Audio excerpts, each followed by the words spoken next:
नमस्कार मंडळी, इंडियानापोलिसमध्ये असतानाचा हा व्हिडिओ आहे। तिकडे पूर्ण आठवडा खूप चांगलं वेदर होतं। भावाकडे टेस्ला ही गाडी आहे, त्याच्या गाडीतून आम्ही जवळच एका दुकानामध्ये गेलो होतो। तुम्ही व्हिडिओमध्ये बघत आहात। ही गाडी फुल सेल्फ ड्रायव्हिंग मोडमध्ये चालवता येते। आपल्याला कुठे जायचं आहे तो फक्त पत्ता आपल्याला गाडीमध्ये टाकायचा आहे आणि गाडीच्या फ्रंट सीटवर जो गाडी ड्राईव्ह करतो त्याने नुसतंच बसायचं आहे। अगदी ब्रेकवर सुद्धा पाय ठेवायची गरज पडत नाही किंवा गाडीचं स्टेअरिंग व्हीलसुद्धा त्यालासुद्धा हात लावायची गरज पडत नाही। जर समोर गाडीला सिग्नल आला, त्याला थांबायची वेळ आली तर गाडी ऑटोमॅटिक थांबते। ही गाडी पूर्णपणे ऑटोमॅटिक चालवली जाते आणि जर लेन चेंज करायची असेल किंवा मग लेफ्ट टर्न किंवा राईट टर्न घ्यायचा असेल तरीसुद्धा हे सगळं गाडी स्वतःचीच करते।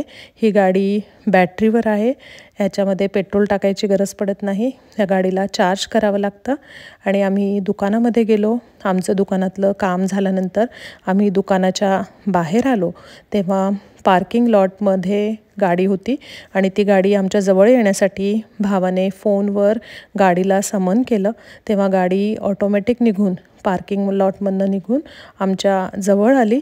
तुम्हाला व्हिडिओमध्ये दिसत आहे, याच्यामध्ये कोणीही ड्रायव्हर नसताना गाडी बरोबर पार्किंग लॉटमधनं निघून आमच्या जवळ आलेली आहे। आम्ही सगळेजण गाडीमध्ये बसलो, मग घरी गेलो आणि घरी मग आईला सोबत घेतलं आणि इंडियानापोलिसच्या हिंदू सोसायटीच्या टेम्पलमध्ये आम्ही गेलो। तिकडे मंदिरामध्ये मंदिर जे हे आहे ते भावाच्या घरापासून 45 मिनटं लांब आहे आणि मंदिरामध्ये आईलासुद्धा आम्ही सोबत नेलं। आईला पण खूप छान वाटलं।